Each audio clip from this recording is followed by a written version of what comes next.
Ladies and gentlemen, good morning and welcome back to our channel once again. And it is my hope and prayer that this video is going to find you guys in good health. Personally, I am fine, as you can see. Kisumu is also fantastic.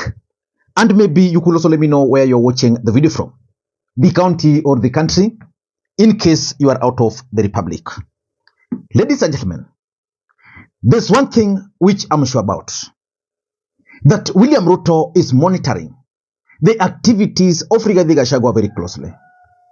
Yesterday, Rigathi Gachagua delivered public lecture at Murang'a University, and the topic was deconcentrating politics and power. Before that, Rigathi Gachagua chaired some avocado meeting somewhere in Mount Kenya. And Rigathi Gachagua has been trying to concentrate most of his activities either in Mount Kenya region or in Rift Valley. Na nikiwa hapa, hebu nirudie vile nimesema. Sisi watu ya Mlima Kenya, Kikuyu, Embu and Meru, tunaongea lugha ngapi? Sisi ni kitu kimoja. Na sisi watu ya Gema, watu ya Mlima Kenya, nguvu yetu ni umoja wetu.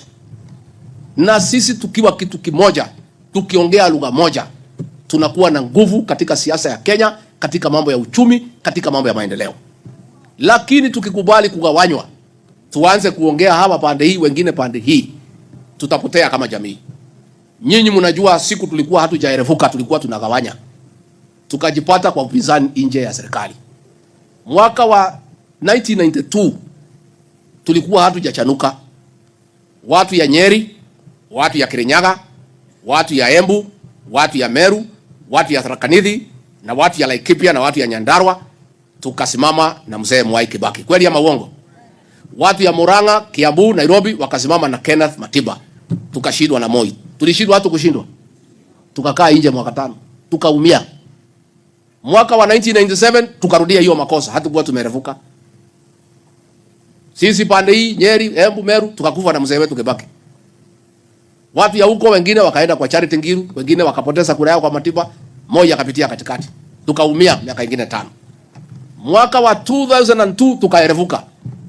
Zote watu ya Mlima Kenya tukaunga Mwai Kibaki mkono, akapita na kura nzuri. Kweli ama uongo? Tangu siku hiyo sisi tumekuwa watu wamerevuka. And why do you think William Ruto is monitoring the activities of Rigathi Gachagua? For us to understand that, let us first of all understand William Ruto and his strategy. William Ruto managed to destroy Moi, Daniel Toroitich Arap Moi, the former president of the Republic of Kenya, in Rift Valley. He did that. And William Ruto is currently the sole kingpin in Rift Valley. Those who try to oppose him have met the wrath of William Ruto. You go to Mount Kenya, William Ruto destroyed Uhuru Kenyatta.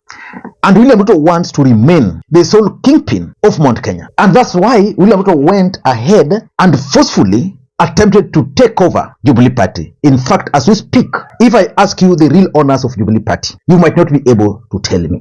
Which means William Ruto is also trying to do the same thing he did to Moi, to Uhuru Kenyatta. He wants to ensure that Uhuru Kenyatta is destroyed completely and then is the sole kingpin of Mount Kenya. But Rigathi Gachagua is trying to change that. Rigathi Gachagua's activities are geared towards ensuring that he becomes the next kingpin of Mount Kenya. And that is where the problem is. Last couple of days or weeks. Now, who articulates the issues of Mount Kenya region as is at this moment? Who is articulating the issues for them? 2, do you think the problem that happened with the Mount Kenya region is that there was an umbrella party to protect them post 2022 elections? And how has that affected the region?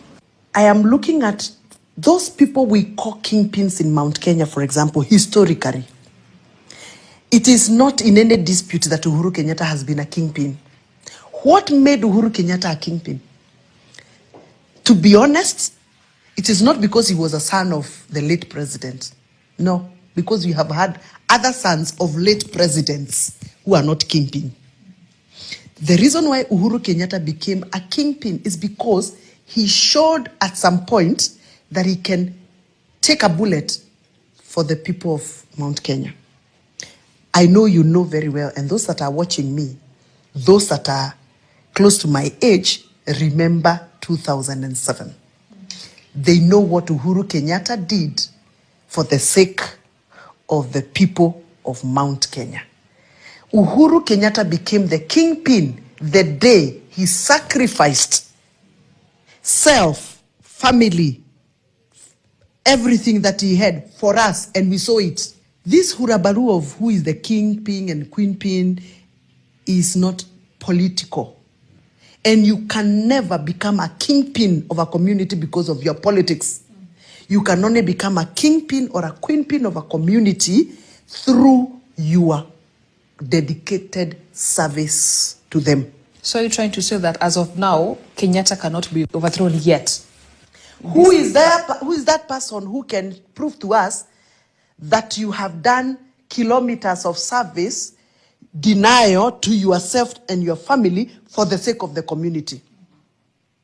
Who is that very person who can tell us that he has lost opportunities for the sake of our children, or he has suffered in the struggle to serve the people of Mount Kenya? Hakuna.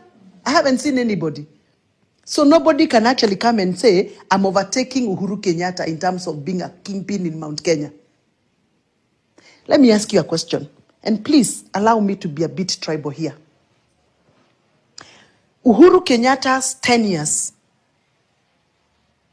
has given us so many people from Mount Kenya in very strategic government positions.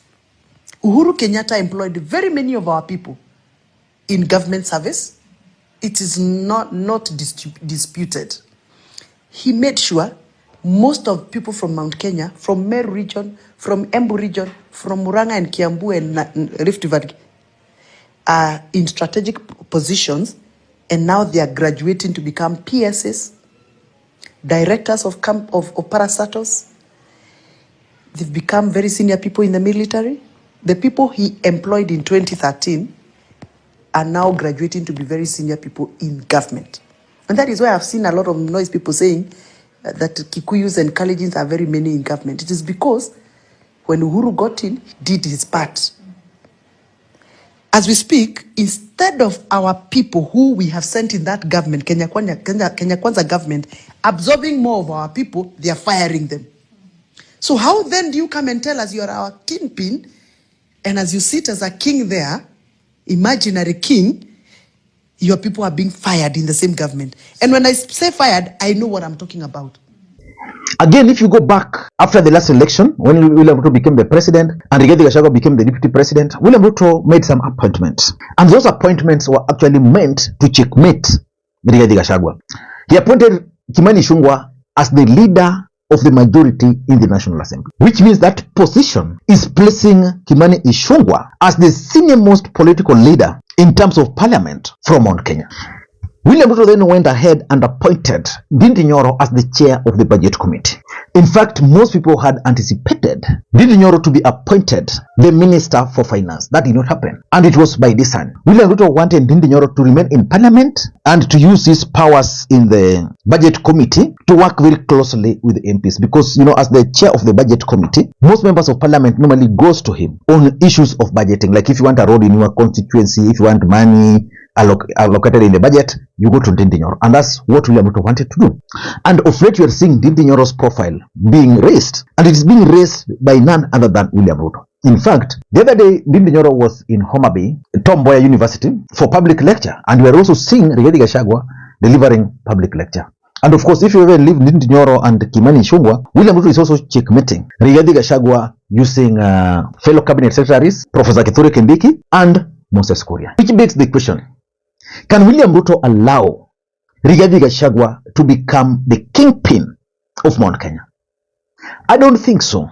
So in this video, I want us to look at why William Ruto is monitoring the activities of Rigathi Gachagua very closely as far as Mount Kenya politics is concerned.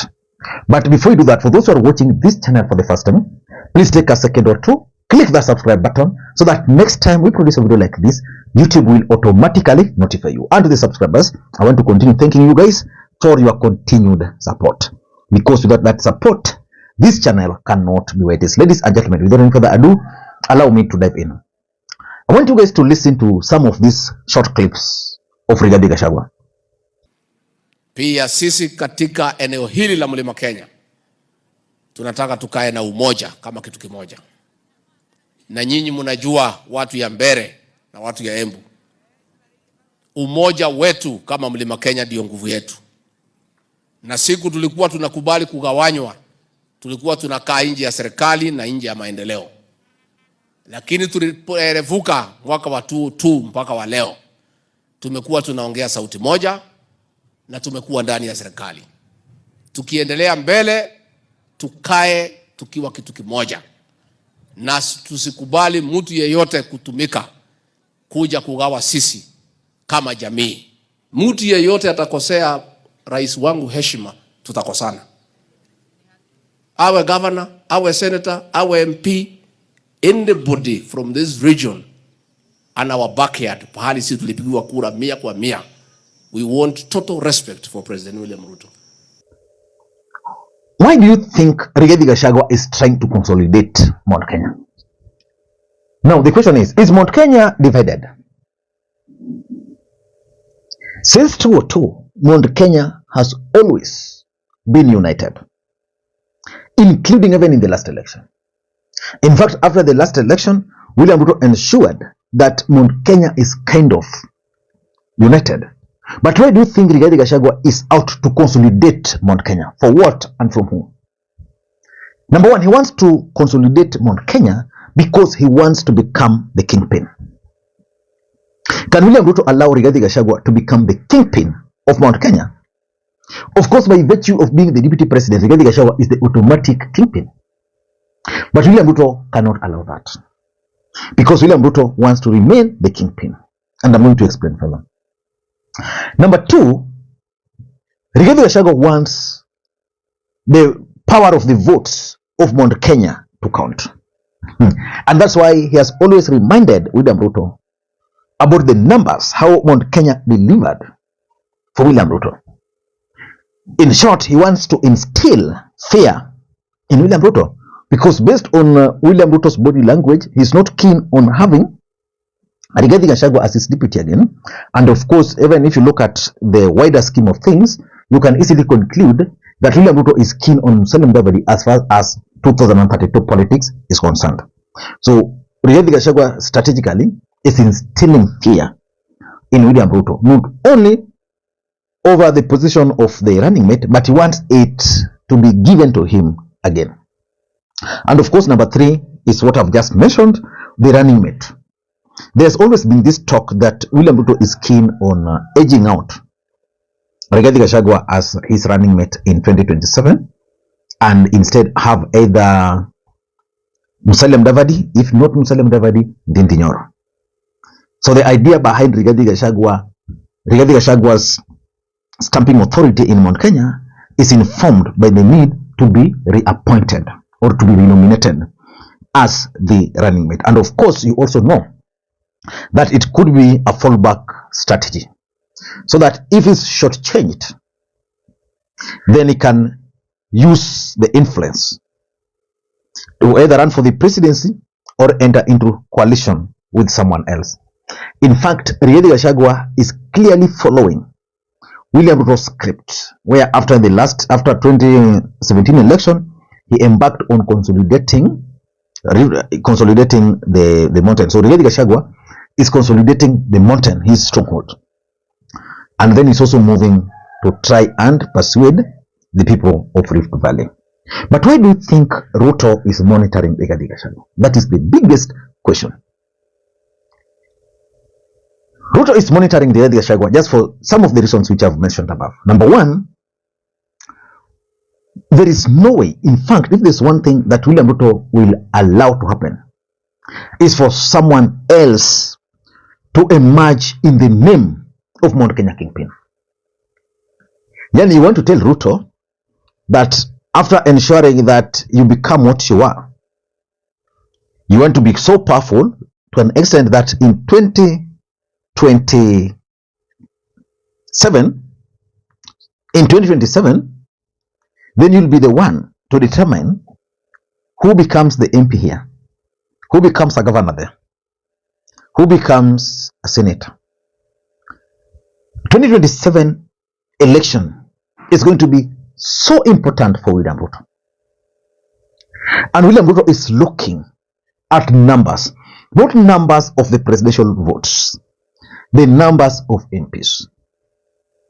Because those MPs are going to be used to change the constitution of the Republic of Kenya to favor Ruto. That is the fact. And therefore, there is no way he's going to allow Rigathi Gachagua. So he's monitoring the activities of Rigathi Gachagua. He would want a situation where Rigathi Gachagua is the deputy president, but does not have control over Mount Kenya. Number two, the Muslim Mudavadi factor.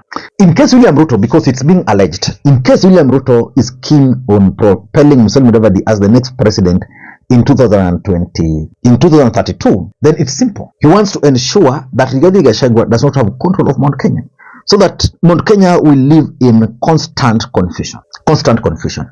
They don't know whether Ruto is the kingpin, Uhuru is the kingpin, Didi Nyoro is the kingpin, Moses Korea, my friend Maina Njenga. So he just wants that confusion to aid none other than Musalia Mudavadi. And lastly, control of Mount Kenya. William Ruto wants to continue controlling Mount Kenya, not through proxies, but directly. I don't know what you think. That's my take. Until next time, this is Lee Makwiny. By the way, I'm heading to Siaya after this. So if you meet in Siaya, my friends from Karemo, maybe I'll pass by the base or two Kodwa base. You guys I might pass from there. I might pass by there just to talk to you guys. I know you are big supporters, you are big fans there. Yeah.